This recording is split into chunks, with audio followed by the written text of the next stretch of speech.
Hey folks, and all be all here, and we're back with part two of my 3v3 refresher for season 15. Now, in the last video, if you haven't checked it out, I'll leave a link down below. I talked about some basic strategies that I use for 3v3.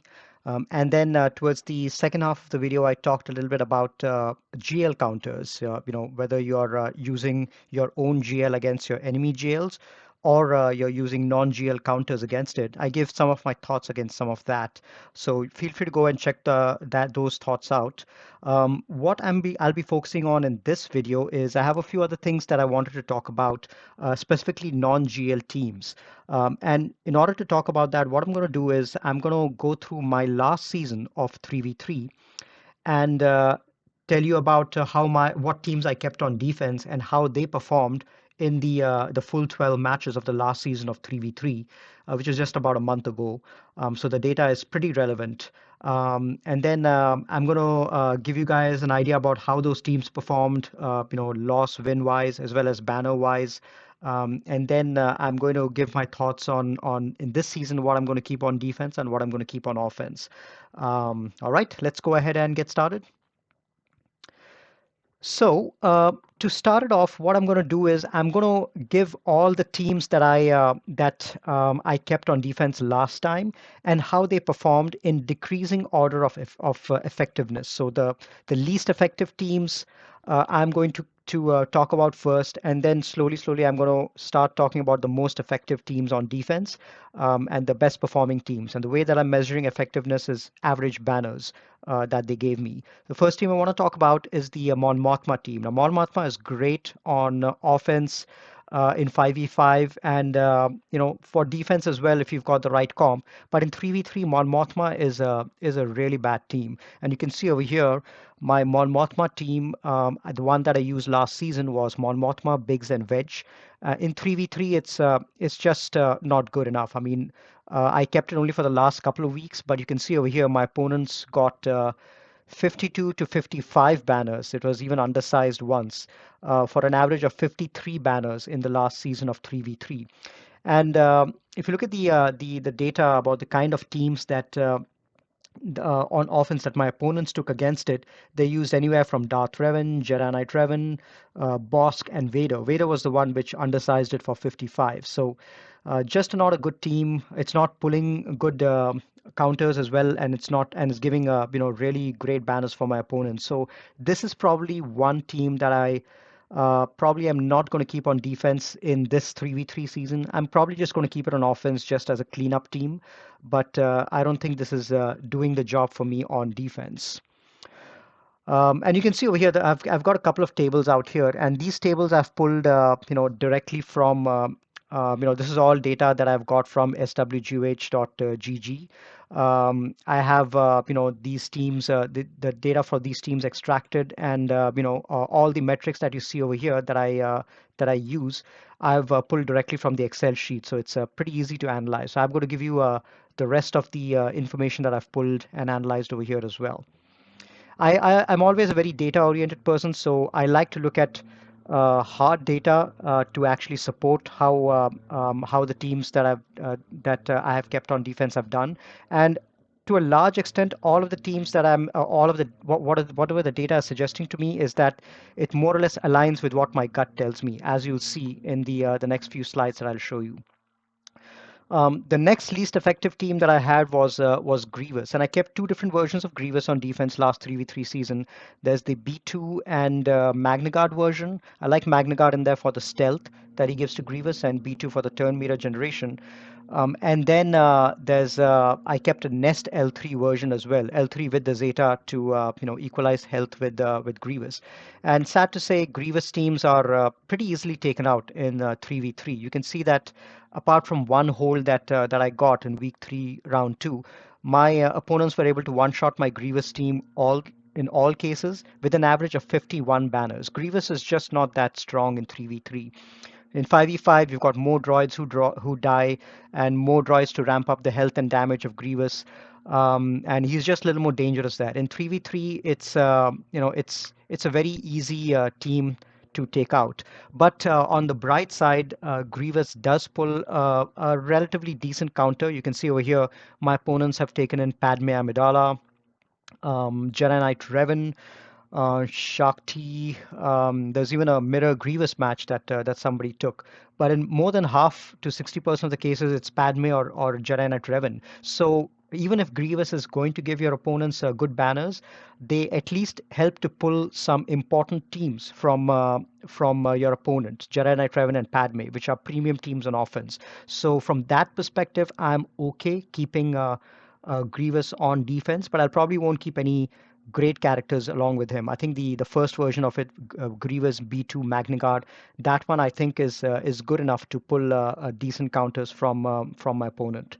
So that's going to be what I'll do with Grievous this time.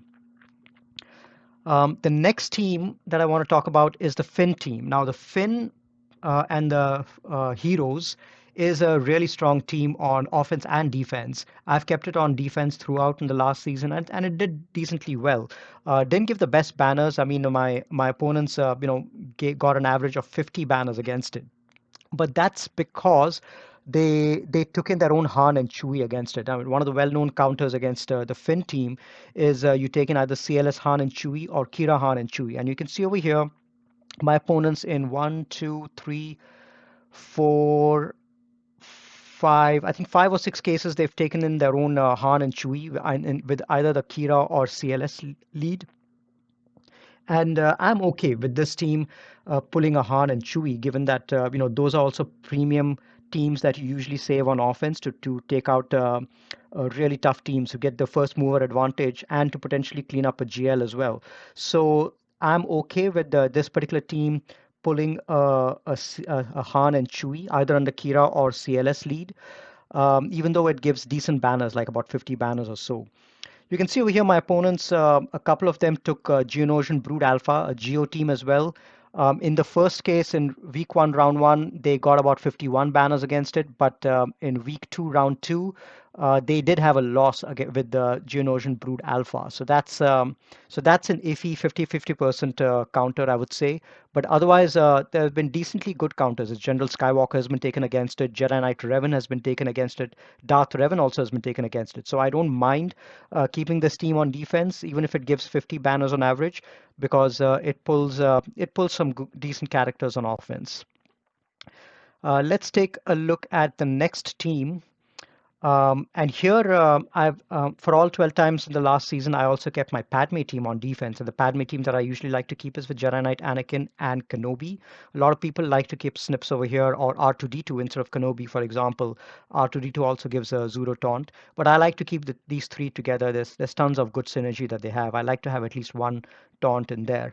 And this team got an average of 47 banners. My opponents were able to one-shot it, except for the very first match. But they did pretty decently in terms of banners, because these guys have the ability to take out one character very easily if they have enough courage built up. So you can see over here most of the matches my opponents got 47 to 48 banners.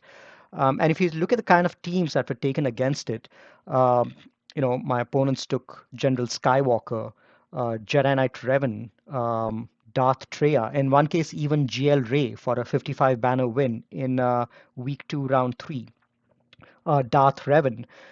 So a lot of good teams have been taken against it, and General Skywalker, for example, he got twice. General Skywalker was taken against my Padme, and 47 banners each time. So that's a great result if you're able to pull your General Skywalker team from your opponent and ensure that they get only 47, 48 banners. That's a great outcome as well. Darth Treya typically tends to work over here as well. You can see over here my opponents got 47 and 53 banners with a couple of times that they used Darth Treya.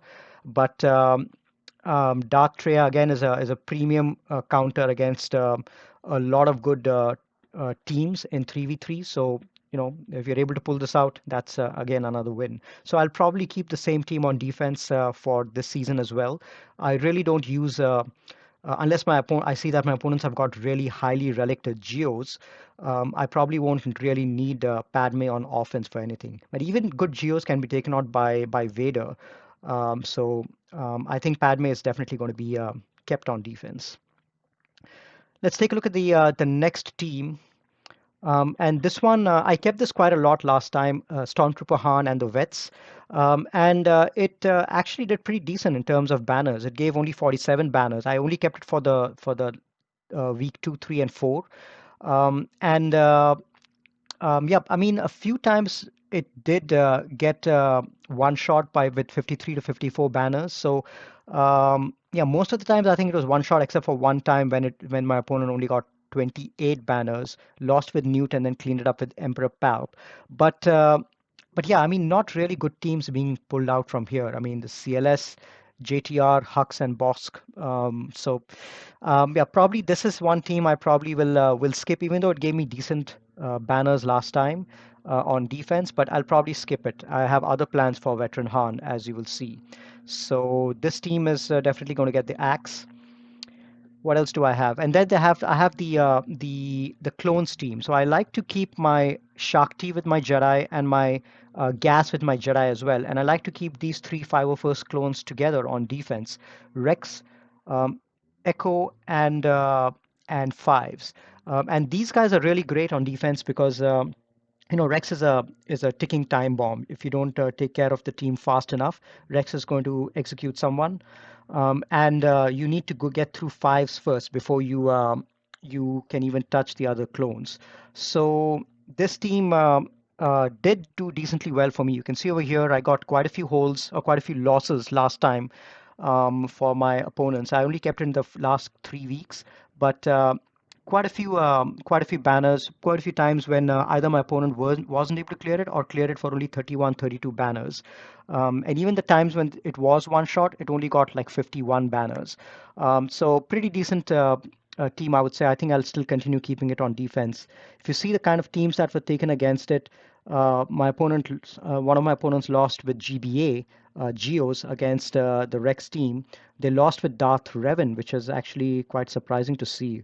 And then lost with the HK-47, and the ray that you see over there is not GL ray, that's scavenger ray.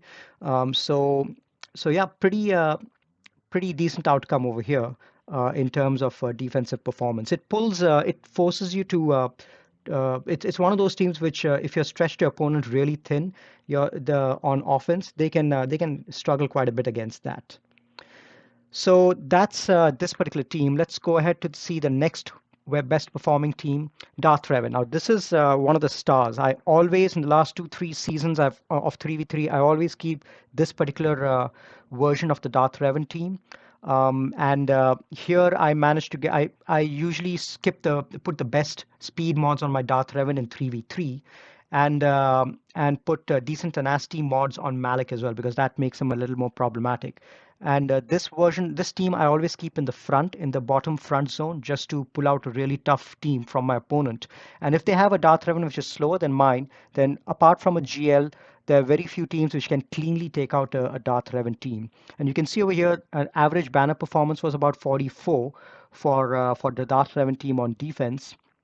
And you can see over here the kind of teams that was taken against it. A couple of my opponents lost with three of them actually lost with General Skywalker against Darth Revan. So that's a great outcome. The wins that I see over here, Supreme Leader Kylo was taken against it. Jedi Knight Luke was taken against it. So anytime that a non-GL is able to pull a GL counter, GL Ray also was taken against in the last match. So anytime that a non-GL is able to pull a GL counter, that's a great outcome as well.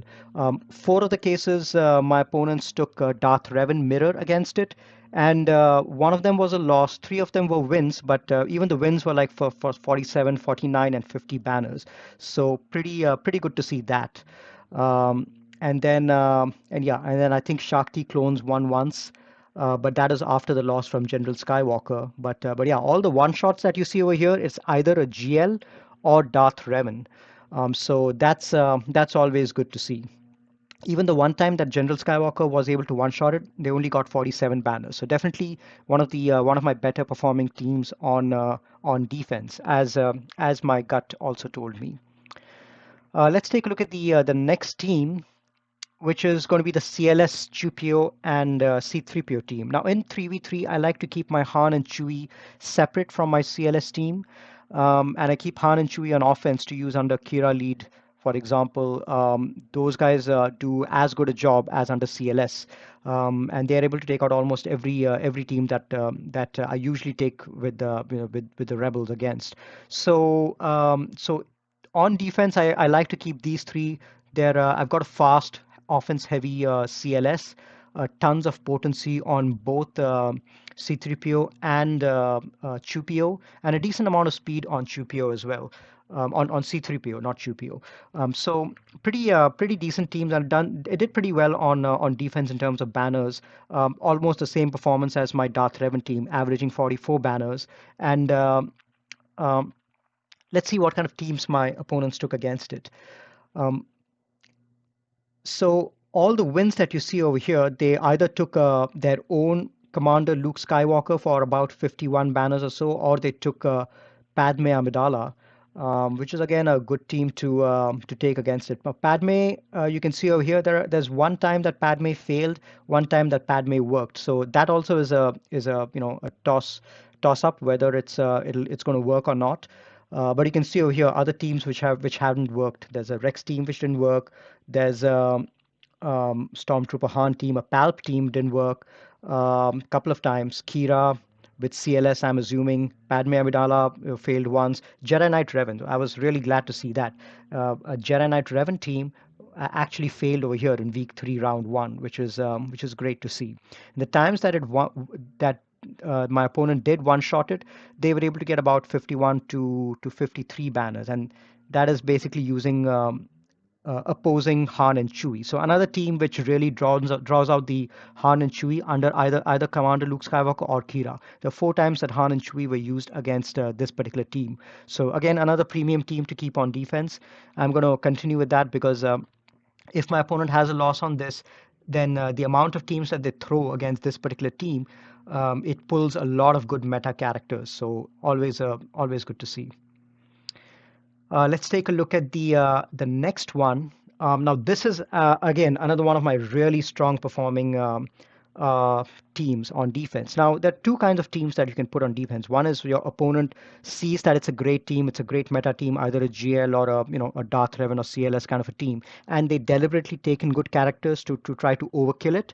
And then there are other teams which get underestimated. Now this falls into that category. I mean, on by the looks of it, I've got a G12 Asajj, a G12 Zombie, and a G13 Newt. But people go in and they underestimate it, saying that hey, this can be easily controlled by Geos or some other team like that. But you can see how much my opponents actually struggled versus it. I put it on defense all 12 times. A lot of cases it wasn't even cleared. But even the cases when it was one shot, they only got about 50 banners or so. And a majority of the time, there was either straight up losses or they had to go in 2, 3, 4 times to clean it up. Especially week 1, look at that. They had 4 losses against it using a variety of teams. Again, every time they were underestimated. They used Boba Fett, Talzin, JTR, Kira, all of those were losses. And finally, my opponent in the first week had to take in Jedi Knight Luke to in order to beat this team. And the reason this team works so well is because of extortion. In 3v3, Newt doesn't have to be in the lead for extortion to spread. His turn comes around pretty often. So what happens is, they gain a ton of speed under Asajj lead, and extortion also gives all separatists a ton of speed. So both Asajj and Newt get speed. Extortion does percentage health damage. So a lot of times, like you see, Treya lost over here. Talzin lost twice. All of that percentage health damage really screws up those kind of counters. You also end up reducing the offense of the team, so they're not able to do damage fast enough, and your own offense and damage also gets built up. Plus, the reason that this team is so deadly is because it takes so many turns. Under Asajj lead, both Asajj and Zombie, every time they fall below 100% health, they end up taking another turn. So you just can't get around Zombie taunt. The moment you get zombie below 100% health, she ends up taking a turn again and starts taunting again. And Newt ends up, creating havoc at the back. So really tricky team, and it has been underestimated quite a few times, as you can see from my battle history. Bastilla wasn't able to take it out. Finn lead resistance also wasn't able to take it out.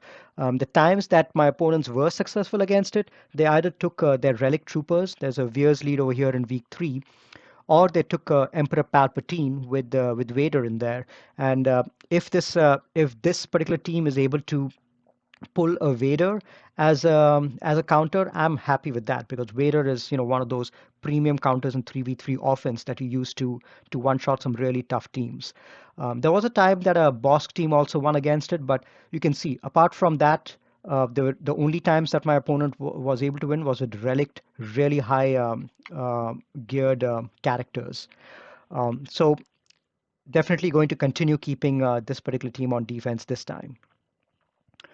The next best performing team, surprisingly, was a Huxley team, and this one I keep I think I was debating whether to keep a crew lead team or a Huxley team. For some reason, I decided to go with Huxley. I think because the damage on basic gets really amplified with Hux in the lead, with dominance and all of that, and there's a lot of counter chance as well. So Sith Trooper, who's relic 5 for me and really well modded for damage. Every time that he counters, or every time he uses his basic, he's doing tons of damage. And he uses his basic quite a lot because he's assisting when crew stuns, for example.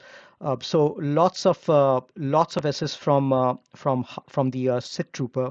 And you can see over here, a lot of times my opponents weren't able to clear it at all, but the times that they were able to win, they took, I think, JTR once and then Shakti clones once for 51 banners. So all other times you can see Palp failed, Bastilla Shan failed a couple of times, Scavenger Ray, Bosk, quite a few teams which failed against it. So can get it's one of those teams which can sneak up on you if you don't take the right counter in. So I'll see, maybe I might keep this team on defense if I'm not able to keep if I really want to be able to afford more teams on offense, and this is something that I can potentially keep on defense.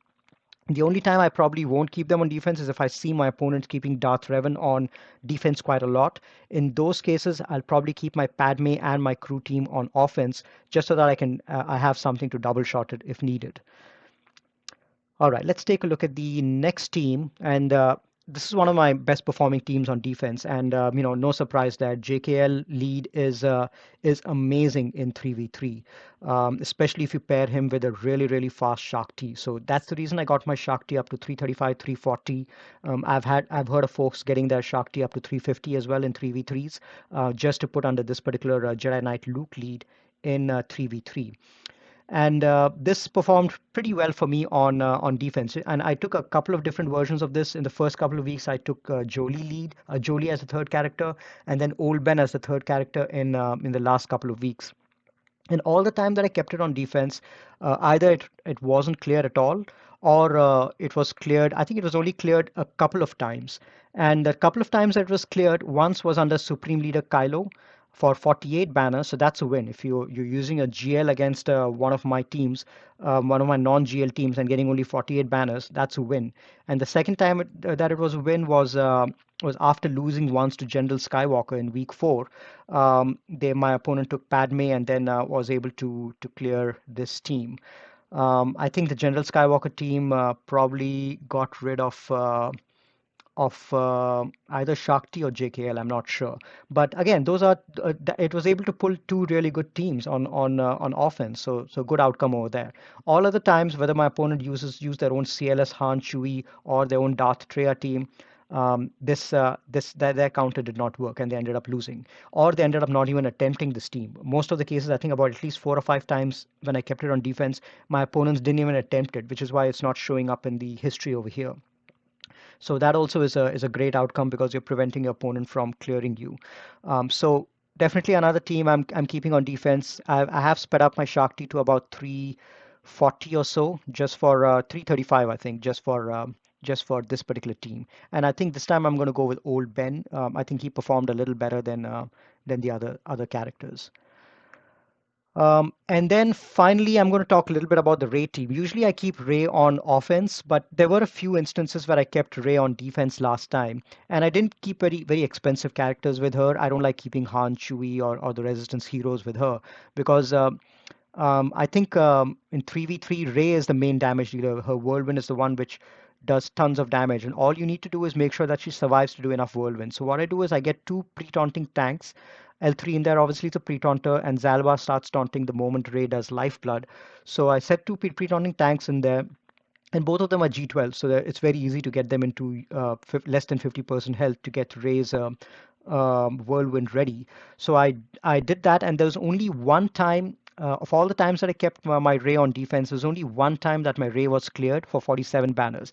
And let me show you how exactly that team performed and what my opponents took against it. So number one takeaway from this Ray team is there was not a single non-GL counter which was able to take my Ray down. So that was good to see. So the few times that I did keep Ray on defense, I think one, two, three, four. The four times that I did keep Ray on defense, my opponents, the non-GL counter did not work.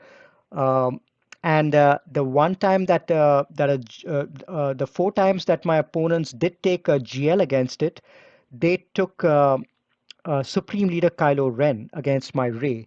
And you can see over here, three times out of the four times that my opponent took Supreme Leader Kylo against my Rey, my opponents lost. So having a GL lose against another GL, it really deals a big blow to your offense because you're counting on that GL to take out the other GL, and if you don't have that, then it really stretches a roster thin, and you're not able to really recover after that. So you can see over here, three out of the four times that my opponents took SLKR against my Rey, they lost that battle with only Rey standing behind. And I think the reason for that is because I mod my Rey for offense. And if my opponent's SLKR, they're not able to time their ultimate right, the offense heavy Rey is able to come out of ultimate and take care of the enemy SLKR very easily. So I think this combination of Rey plus two pre-taunting tanks, G12 pre-taunting tanks, I think works really well in 3v3. This is definitely the best performing um, defensive team for me on defense last season. I mean, if it was able to defend against three GLs, that's a big bonus. But obviously, I prefer to keep Ray on offense, but in the few times that I do keep her on defense, depending on my opponent, Ray, this particular comp of Ray has performed really well for me. So that's a brief overview of my defensive performance last season. So these are teams that I'm planning to keep on defense for this season. The teams which really performed well for me, which is Darth Raven pulls great counters. There's a JKL lead. There's a CLS with the 2PO and 3PO, and the Finn with heroes. These four, they always pull really good teams, even if they sometimes end with high banners, like in the case of the Finn team, where usually they end with 50, 51 banners, but they pulled really good teams out there. So these four are definitely going on my defense um, in various spots. After that, the next four teams that I have displayed over here, these are teams which um, may not always give the best banners, but they do pull a really tough team on offense. So my JTR, my Ray team, not Ray, the Padme team, the Grievous team, as well as the Rex team, those always pull some really, really good teams on offense from an opponent. So that is what makes them stretch thin. If they are able to take really tough teams against those kind of teams over here, then it leaves even less for them to take against my DR, JKL, CLS, or Finn. So that's those are basically the stretch teams meant to pull out certain counters. The Asajj team is again the one which is underestimated, and you want your opponent to overkill it. So that's definitely going on my defense again. And then the other three teams is Hux. I think has performed decently well for me on defense last time. I'm going to continue with that. I may keep Wampa and Vandor with Stormtrooper Han on defense. That's something I've been considering. And I'm not going to keep, I probably won't keep Mon Mothma on defense, but if I do keep her, I probably won't go with the Wedge and Biggs option. I'll probably throw in a fast Kara in there. My Kara is about 310, I believe. I'm hoping that strips a few more banners because Mon Mothma definitely was the weakest performing team for me on defense this time. The other team I want to talk about is what to do with IG-11 and Quill. Now, I recently got these guys relicked up. They weren't there for me in the last 3v3 season, but I really want to use them on defense this time. And I don't want to use them with Beskar Mando. I think Beskar Mando is not that great on defense. He's much better utilized on offense. But IG-11 and Quill, I think they are awesome on defense. They're you can especially with a fast Quill, you can get the rest of your scoundrels to go really fast. I would pair both of them with a high damage dealing scoundrel. You could put Nest in there if you want. You can put I put Veteran Han in here as an example, just because Veteran Han, um, once he gets to go first after IG-11 has got a chance to do the tenacity down, AoE tenacity down, he goes and applies stun on the primary target and ability blocks on the other three targets as well. So you have effectively really good control of the battle right at the very early stage. And he counters as well, which is great, because every time that he counters or attacks out of turn, IG-11 assists as well. And on his basic, he does damage not only to the person that Stormtrooper Han is or Veteran Han is attacking, but also to the weakest characters. So a couple of characters get damaged on that basic. So they get attacked twice by Stormtrooper Han, by Veteran Han if he's buffed, debuffed. They get attacked once by IG-11, and then the weakest character gets attacked by IG-11 as well. So anytime anyone tries to go after Veteran Han, there are four attacks which happen on the team. And then you've got Quill to recover protection, IG-11 to give foresight to everyone and heal both health and protection over here. So tons of healing happening, tons of counter chance and damage build up over here. So I'll probably keep some scoundrel attacker along with these two guys on defense. I have a feeling that on defense, a Sith trio team should be able to take care of this team pretty well. You isolate IG-11, and then there's reduced damage because these guys get out of turn buffs, so there's not going to be as much damage done, and a Sith trio doesn't care about debuffs anyway, so whether it's dots being applied by IG-11 or whether it's stun or ability block, Sith trio is going to dispel all of that anyway, but it'll force the enemy to really take out the Sith trio, and they won't have the Sith trio available for any of the other teams that I have on defense. So that's my thoughts on defensive teams. A quick note on offensive teams that I'm planning to use or what I've saved up for offense before I end the video. I'm obviously keeping both my GLs on offense. I'm keeping gas as well. Depending on what kind of a comp my opponent keeps, I feel that these two GLs should be able to take care of almost any GL combination that I see on defense. And if they don't keep a GL on defense, I can always repurpose my gas for something else to solo some other team. And like I mentioned, Han and Chewie, I love to use under Kira. Kira lead gives tons of offense to these guys, tons of crit chance, and some amount of turn meter as well for her. So this team, and there's tons of protection recovery as well because that's what Kira's lead gives. So this team has usually netted me 54 banners on offense, which is a great outcome to have. One of the best teams on defense, on offense is Vader, and Vader with Piet itself gives him tons of potency and offense. So that itself are a duo who can pretty much one shot almost any team out there on defense. But I've kept Watt in there with them as well just to give that additional defense ignore for Vader. So these three should be doing a decent job on offense. So these four teams that I've shown you first are my premium offensive teams. They should be able to take out almost anything that the four toughest teams that my opponent is able to put on the board.